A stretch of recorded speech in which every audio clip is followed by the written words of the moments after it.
Dopo l'ok dell'EMA nel pomeriggio si è tornato a vaccinare con l'AstraZeneca. Anche l'ospedale da campo ha ripreso a inoculare il siero agli insegnanti e alle forze dell'ordine. Riunione oggi dell'unità di crisi della Regione Calabria, obiettivo accelerare sui vaccini, dall'incontro il via libera agli straordinari per il personale sanitario. La Calabria ha le risorse per assumere medici, infermiere e OSS, ma non si attiva, balletto di responsabilità tra l'ufficio del commissario e le aziende sanitarie.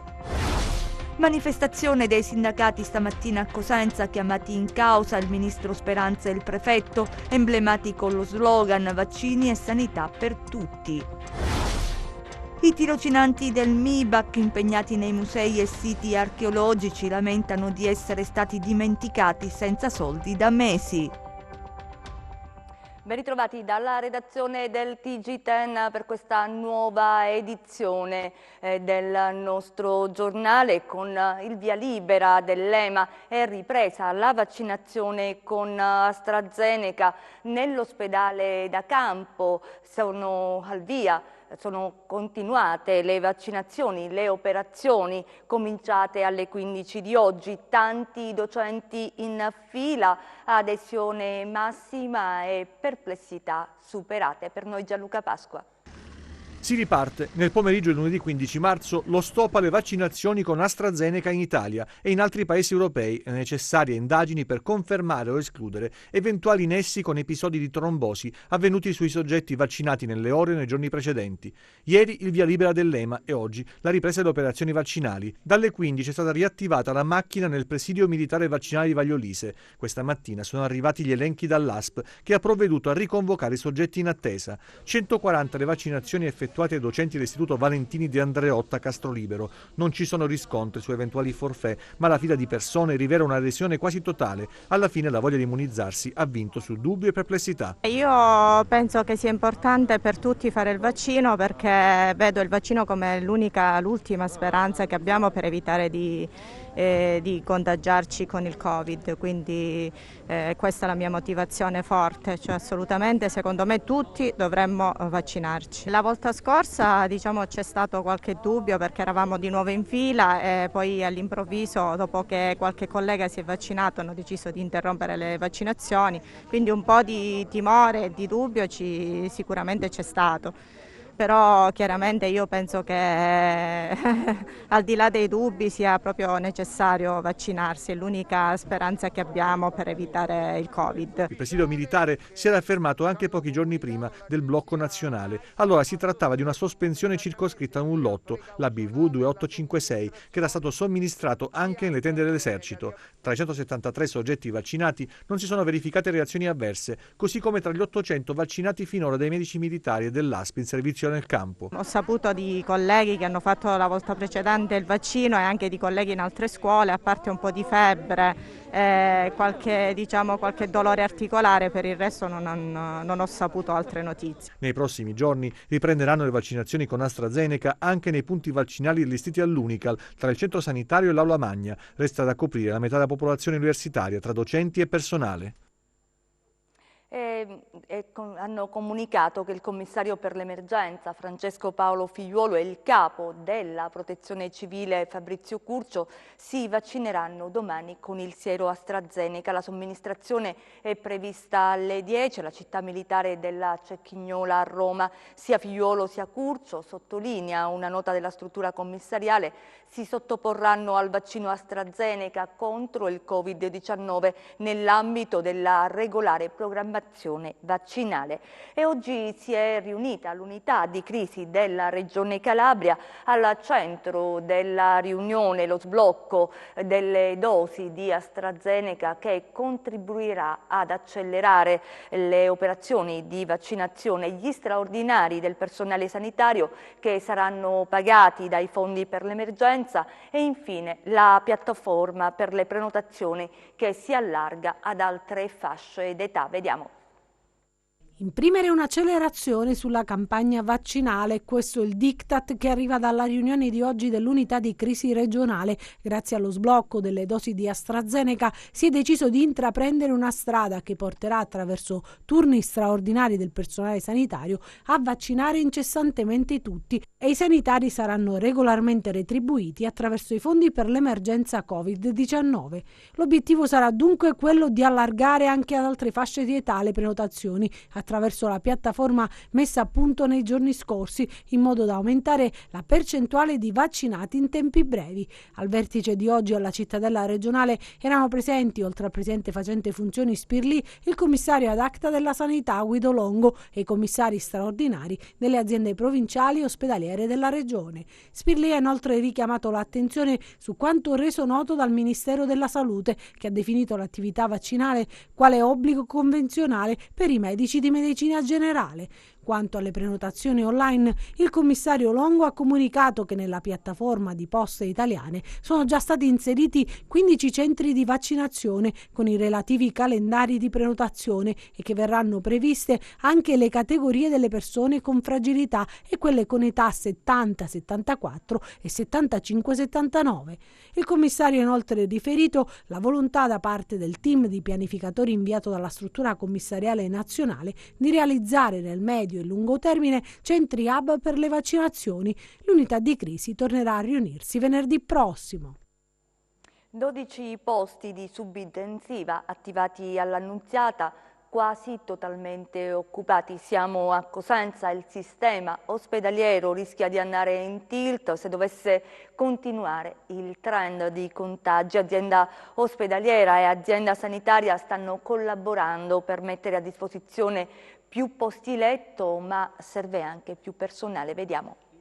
In queste immagini gli effetti devastanti del Covid sui polmoni di un paziente, un soggetto giovane che è stato aggredito dalla malattia in modo grave. Sono le polmoniti interstiziali come questa, che abbiamo imparato a conoscere in quest'ultimo anno, a preoccupare maggiormente le equip mediche dei reparti Covid. Pazienti destinati nella maggior parte dei casi all'intubazione, pratica invasiva che può essere evitata con il ricovero nei reparti di subintensiva. All'ospedale dell'Annunziata, proprio in questi giorni sono stati attivati 12 posti letto, grazie alla sinergia tra azienda ospedaliera e ASP, che ha messo a disposizione infermieri e pneumologi. Finalmente abbiamo una terapia intensiva d'organo, pneumologica, come è presente in tutte le altre realtà italiane, e che è il baluardo prima dell'intensiva generale, quindi preserva le vie aeree dei pazienti perché non intuba. Noi utilizziamo caschi neve, caschi CPAP e quindi che ci consentono di non intubare questo paziente e di preservare le vie aeree il più possibile. Con l'aumento dei contagi e dei ricoveri, che ha costretto a trasferire alcuni pazienti nelle strutture di altre province, l'esigenza di creare nuovi posti era pressante, tanto che sono stati quasi tutti occupati. Abbiamo ricevuto 10 ricoveri ieri sera fino a stamattina alle 6, quindi abbiamo ricoverato 10 persone sui 12 disponibili. Quindi ci rimangono 2 posti, speriamo di non occuparli. Io mi auguro sempre che questi siano posti da non occupare. Anche gli ospedali SPOC, reparti attrezzati, hanno contribuito a salvare vite umane, trattando al meglio casi complicati. Ora, a Rossano siamo sugli 85 pazienti dimessi a domicilio, guariti, alcuni con residui di ossigenoterapia. Invece a Cetraro siamo intorno ai 57-58 perché abbiamo aperto successivamente. Poi c'è anche una bella realtà, anche Acri ha dato il suo contributo in questa pandemia. Negli ospedali calabresi servono posti letto ma anche personale, medici, infermieri e OS. I pazienti Covid necessitano di assistenza continua e in caso di aumento dei ricoveri il sistema rischia di andare in tilt. In questo momento siamo al limite con i posti letto, quindi non abbiamo più posti letto. So che in questi giorni l'azienda ospedaliera farà un ulteriore molto probabilmente farà un ulteriore strappo alle regole, quindi sacrificando forse qualcosina, e so che si apriranno altri 20 posti in azienda ospedaliera. Per quanto riguarda il nostro commissario, ha dato via libera ad aumentare i posti sul Rossano, che dovrebbero essere, come prevede il decreto, anzi qualcosa in più, in totale 38 posti. 8 posti di terapia intensiva respiratoria e 30 posti di pneumologia. Ospedali al collasso e senza personale, mancano soprattutto infermieri e operatori sociosanitari. Il paradosso è che le risorse per le assunzioni ci sono, vediamo. Domani saranno attivati finalmente i posti in terapia intensiva. Paola, resta il problema del personale a Lumicino. In tutti gli ospedali in pianta organica mancano soprattutto infermieri e OS. Il presidente dell'Ordine degli Infermieri di Cosenza denuncia la stortura di contratti capestro per i giovani professionisti. C'è bisogno di infermieri che abbiano la certezza di poter rimanere. Non si possono assumere persone a 2 mesi, a 3 mesi, con rinnovi continui. Ci sono professionisti che una volta che sono formati sono un valore aggiunto, altrimenti li perdiamo. E come abbiamo visto, tanti ragazzi vanno nelle regioni del nord e addirittura nel nord Europa, dove vengono riconosciuti, dove vengono gratificati economicamente e professionalmente. E questa, una riflessione su queste cose qua va fatta, perché altrimenti, ripeto, da qui a 2 mesi con l'avvicinarsi dell'estate ci ritroveremo in una situazione peggiore di adesso, anche perché fra 2 mesi non sapremo ancora e non sappiamo come andrà a finire questa pandemia, se i vaccini si continueranno a fare. Adesso si stanno facendo le seconde dosi e questo va bene, insomma si sta cercando di recuperare terreno, però c'è sempre una situazione critica. Ma anche sulle vaccinazioni, perché non far vaccinare gli infermieri? Pagate gli infermieri per come pagate gli altri professionisti. Non capisco questa disparità in un momento di emergenza, quando i soldi già ci sono i soldi. Non c'è solo il Covid, ci sono le altre patologie e gli ospedali scoppiano, ma in corsia si è sempre di meno. Non possiamo prendere pazienti, caricarci di pazienti e di responsabilità, rimanendo sempre e comunque al di sotto della soglia dei LEA. Infine, l'ultima considerazione, che è una provocazione. Mettiamo le persone, i professionisti dove devono stare. Ci sono tantissimi professionisti, medici e infermieri che fanno altre attività. Chi è stato assunto per fare assistenza deve fare assistenza. Chi è stato assunto per fare il burocrate che faccia il burocrate, o altrimenti cambi qualifica, cambi categoria, faccia un'altra cosa e lasci spazio a chi invece vuole fare assistenza. Ci vuole coraggio nelle scelte. Il bollettino di oggi: 376 nuovi contagi, 6 i morti. Vediamo. Nelle ultime 24 ore in Calabria sono stati effettuati 2.469 tamponi, 376 nuovi positivi, in particolare Cosenza 158, Catanzaro 77, Crotone 52, Vibo Valentia 24, Reggio Calabria 65. I ricoveri in regione sono 300, in terapia intensiva 36, 6 i morti. Vaccini e sanità, diritto per tutti è quanto chiedono i sindacati che hanno manifestato questa mattina a Cosenza. CGIL, CISL e UIL hanno consegnato un documento al prefetto della città dei Bruzzi, chiesto un incontro con il ministro della Salute Roberto Speranza sui problemi della campagna di vaccinazione e della sanità. Vediamo. CGIL, CISL e UIL questa mattina in piazza Cosenza per chiedere risposte e trasparenza sulla campagna di vaccinazione regionale. L'iniziativa dei sindacati segue la presentazione di un esposto denuncia presso la Procura della Repubblica di Cosenza e presso la Corte dei Conti, sezione giurisdizionale per la Calabria, finalizzato proprio all'accertamento delle responsabilità per i ritardi e le disfunzioni nella campagna di vaccinazione anti-Covid-19. Stiamo riscontrando approssimazione, confusione, disorganizzazione rispetto al piano vaccinale per quanto riguarda la provincia di Cosenza. Abbiamo fatto anche un esposto alla Procura della Repubblica rispetto a alcune situazioni che si sono verificate rispetto ai vaccini che sono stati fatti. Non sono stati fatti sempre alle figure e alle categorie che erano indicate dal piano vaccinale nazionale, ma sono stati fatti anche dei soprusi. I sindacati questa mattina hanno incontrato il vicario del prefetto, evidenziate le tante criticità e le disfunzioni della campagna di vaccinazione. Noi chiediamo una campagna vaccinale efficace, trasparente. Alle 6.01 di oggi, quindi di stamattina, il report del governo nazionale ci diceva che ci sono 92.000 dosi in Calabria non utilizzate, quindi una dose su 3 è stata consegnata alla Regione Calabria e non utilizzata. Sugli over 80 la media è del 40%, quindi degli over 80 vaccinati, in alcuni ambiti siamo all'80%, in altri ambiti al 10%. Qualcuno ci spieghi quali sono stati i criteri di ripartizione delle dosi, qualcuno ci dia una risposta risposta rispetto alla domanda che stiamo ponendo: che fine hanno fatto questi vaccini? I sindacati chiedono inoltre di realizzare un piano attuativo anti-Covid, lo sblocco e il rinnovo delle assunzioni Covid dedicate, un atto aziendale dell'ASP e dell'azienda ospedaliera che rafforzino l'offerta di servizi sanitari e un vero piano di riordino della rete ospedaliera e della medicina del territorio. Da questa piazza parte un grido accorato al governo regionale e al governo nazionale. La Calabria non può più aspettare.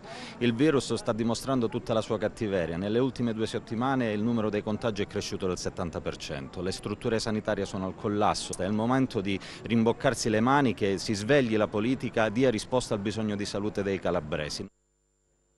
L'ipotesi è al vaglio del governo, i farmacisti pronti a vaccinare. È stato presentato anche un piano alla regione, vediamo. Presto anche nelle farmacie sarà possibile vaccinarsi. In realtà o solo ipotesi, la questione è più complicata. A novembre è venuto fuori il problema se e come si potesse vaccinare in farmacia per l'antinfluenzale. Poi il problema è stato risolto dal fatto che antinfluenzali non generano. Era tutto legato a una norma del 34, cioè 1934, che impediva la vaccinazione in farmacia. Questa norma è stata superata, diciamo, finalmente nel dicembre del 2020 con una risoluzione che però, come al solito, ha mostrato una toppa peggiore del buco, nel senso, ve la leggo, è stato deciso che in via sperimentale per l'anno 2021 la somministrazione dei vaccini nella farmacia aperta al pubblico sotto la supervisione di medici assistiti, se necessario, da infermiere o da personale sanitario opportunamente fermato.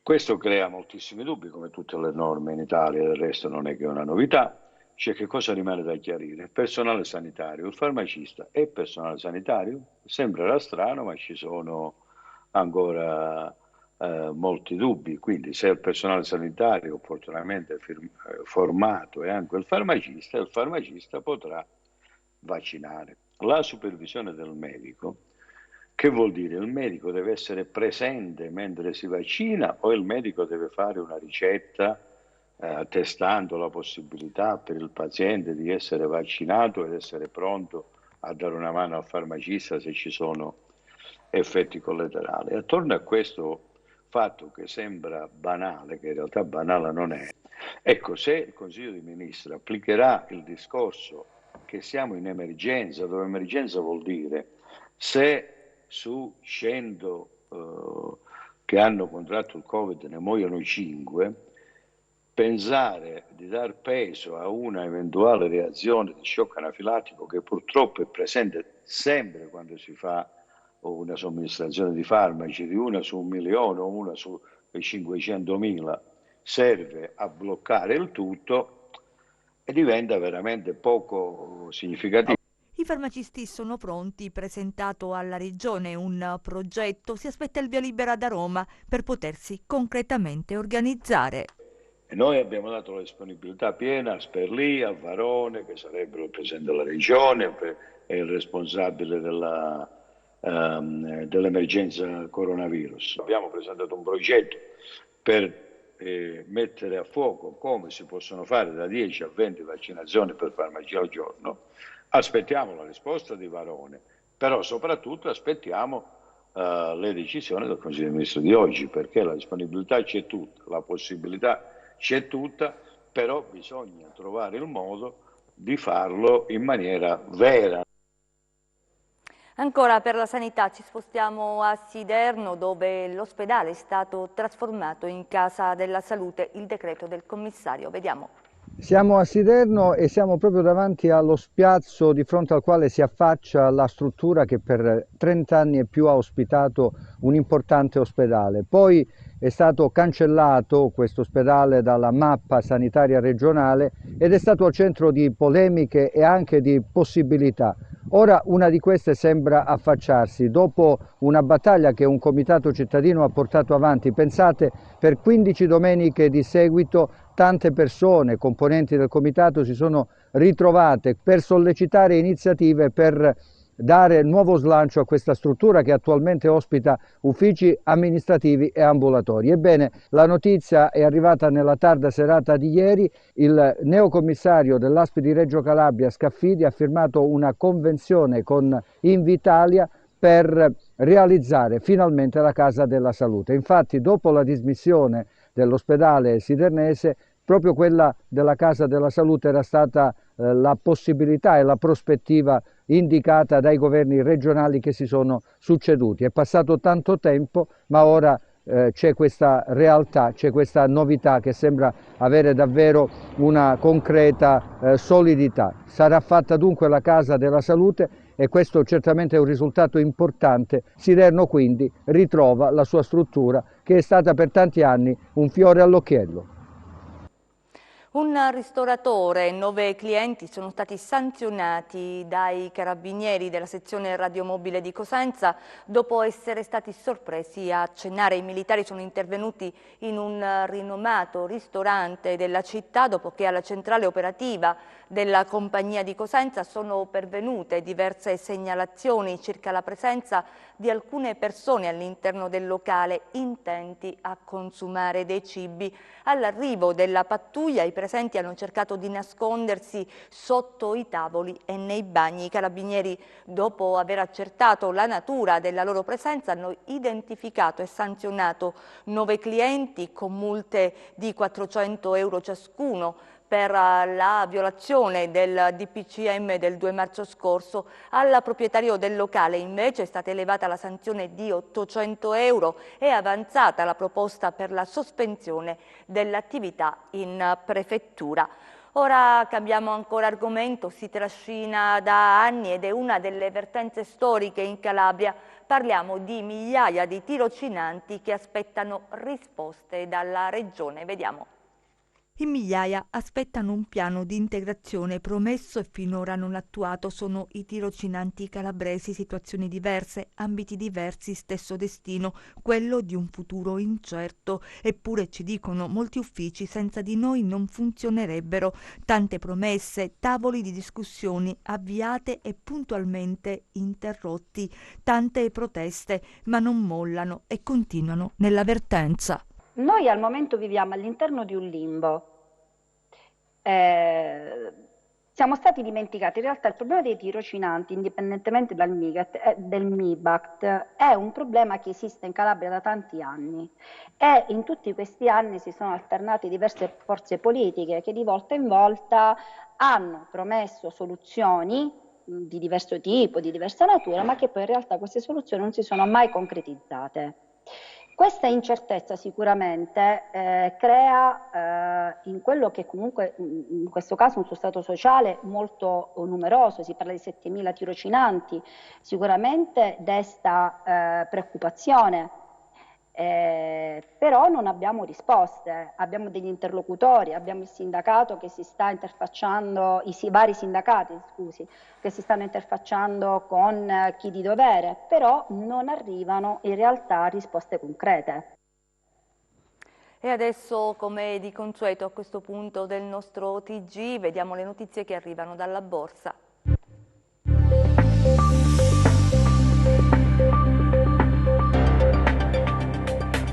Le borse europee chiudono la settimana in rosso, mentre Wall Street recupera dai minimi intraday. Si attenua parzialmente il sell-off sui bond, innescato in settimana dall'atteggiamento tollerante della Fed su eventuali pressioni inflazionistiche. Sui mercati prevale comunque la cautela, complici le tensioni internazionali USA-Cina e USA-Russia e i timori residui legati ad un'eventuale accelerazione fuori controllo dei prezzi. Intanto la Fed ha comunicato che non estenderà l'allentamento temporaneo dei requisiti di capitale per gli istituti a stelle strisce di scadenza a fine marzo, pur dichiarandosi pronta a rivedere il cosiddetto Supplementary Leverage Ratio. Il presidente Jerome Powell ha poi ribadito che la Fed garantirà il proprio supporto all'economia finché sarà necessario. Focus anche sulla pandemia e sull'andamento delle campagne di vaccinazione, soprattutto in Europa, dove la Francia ha annunciato un lockdown in alcune aree del paese all'indomani del verdetto positivo dell'EMA su AstraZeneca. Così il FTSE MIB di Milano chiude in calo dello 0,7%, sottotono anche l'Ibex 35 di Madrid a meno 1,3%, il CAC 40 di Parigi a meno 1,1%, il FTSE 100 di Londra a meno 0,9%, il DAX di Francoforte a meno 1%, oltre oceano il Dow Jones riduce la perdita a meno 0,5%, l'S&P 500 viaggia a più 0,1% e il Nasdaq è in rialzo dello 0,8%.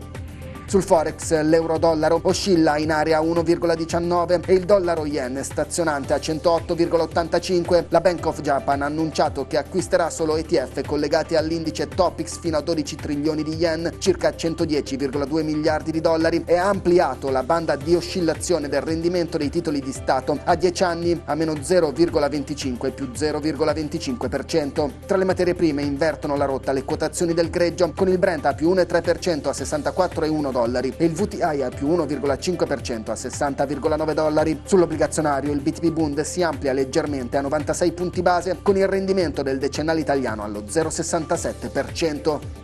Tornando a Piazza Affari, Telecom Italia perde il 7,4% e abbandona i massimi da un anno toccati nelle ultime sedute, scontando la possibile revisione del piano originario per la rete unica che prevedeva il controllo dell'ex monopolista. In calo anche Biper a meno 4%, dopo che Carlo Cimbri, CEO di Unipol e prima azionista della banca, ha raffreddato i rumors su una potenziale fusione con Banco BPM. Anche Banco BPM chiude in calo dell'1,8%. Vendite anche su Stellantis a meno 3,5%, mentre chiudono in controtendenza le utilities e in particolare Enel a più 3% dopo aver diffuso ieri a mercati chiusi i risultati 2020. Positiva anche Snam a più 2,6%, rimbalza invece Diasorin a più 2,1% dopo essere scesa nei giorni scorsi sui minimi da quasi un anno. Grazie e buon proseguimento di serata da Market Insight. E chiudiamo con le previsioni del tempo.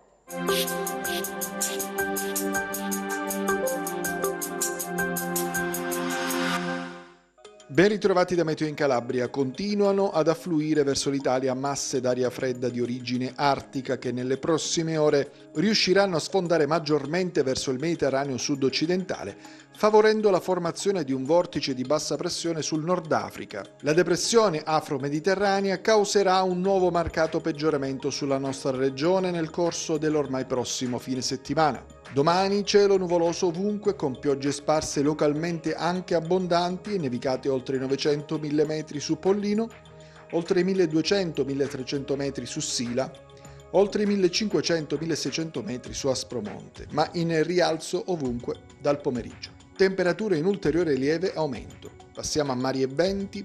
Domani mosso il Mar Tirreno con venti di direzione variabile. Mosso inizialmente il Mar Ionio con moto ondoso in deciso aumento però nel corso della giornata, con venti moderati a tratti forti dai quadranti meridionali. Per ulteriori approfondimenti vi rimando al sito www.meteoincalabria.com e alla nostra pagina Facebook Meteo in Calabria. È tutto, ci fermiamo qui, grazie per essere stati con noi, grazie in regia Michele Cava e messi in onda Giuseppe Costanzo, noi vi auguriamo un buon proseguimento.